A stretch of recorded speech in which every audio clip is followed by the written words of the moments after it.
Those who know me well know that I have a bit of a pet hate at the moment, which is the quality of compost. And of course, a lot of people like to put plants into pots, trugs and planters all around the garden, think it makes their lives easier. And one of the things that is always disregarded is the fact that the quality, a plant is truly the product of where it lives and where it keeps its feet. So if the roots are in very poor soil or compost, then the plant will not look good, no matter how much money you spent at a garden centre. Also, the other problem is that people don't realise that compost, at best these days, will give you 6 weeks of feeding energy when you put a plant with it. And also the other problem with pots is that their roots are out of the ground, so when the sun hits here, if the plants that are in the ground are struggling, well, I say this with a bit of tongue-in-cheek, when it's dry, it's drought conditions, no rain. Well, that's not been 2024, has it? But if you find that we do go into a long dry spell, if plants are struggling in the ground, then you can rest assured with the heat that is hitting a pot, it's going to cause the evaporation even quicker. So you have to think about that with your watering regimes. It needs a lot longer, done at night, but also you need the right substrate in the soil that will retain the moisture. And I'm just going to do a little experiment now just to show you the difference of what's being sold to us these days. Here you are, all those who used to love Blue Peter, and doing one I prepared earlier. We've got 3 examples of soil, basically.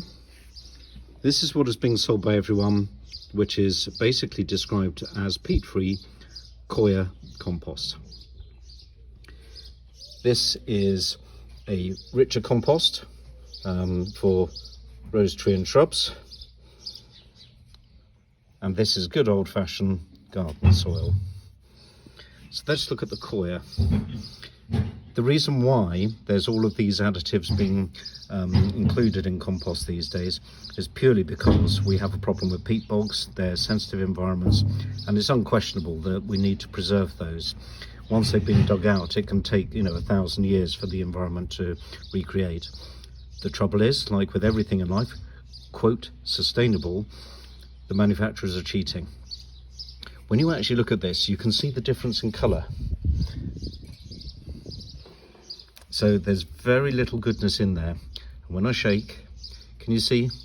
It's nearly all coir with a little bit of, well, they'll try and argue there's some nutrients in there. But that does not hold moisture. This is a slightly more substantial rose tree and shrub compost. But again, lots of coir, pine needles. They'll sell it to you as helping to condition the soil because it's got all of this to open up the texture. But they know that there's nothing really any good in there, because look, they've had to add all of these granules to provide nutrients. So again, this probably is only going to give you 3-4 weeks of energy, probably 6 to 8. And good old-fashioned soil, well, that's been there for millennium. And you can see there's a little bit of clay in this, so when you sort of scrunch it up a bit, it does form a mud pie to keep all the little people happy.